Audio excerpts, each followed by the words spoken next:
എന്താ ഉണ്ടാക്കിയേ? സതീഷിനെ അറിയാലോ, അവൻ ഇറച്ചി നിർബന്ധ.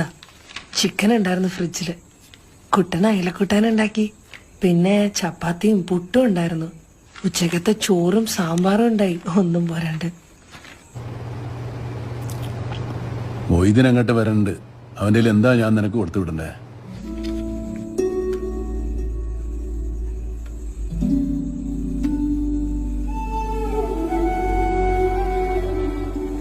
നിങ്ങൾ ഒരു ദിവസം ഇട്ടൊരു ഷർട്ട് പാലക്കാട് കൊടുത്തു വിടോ? എന്താ നളിനി ഇത്? ഒന്നുമില്ല. എന്തെങ്കിലും കഴിച്ചോ നിങ്ങള്? ഞാൻ കഴിച്ചോണ്ടിരിക്കുക. വെക്കട്ടെ?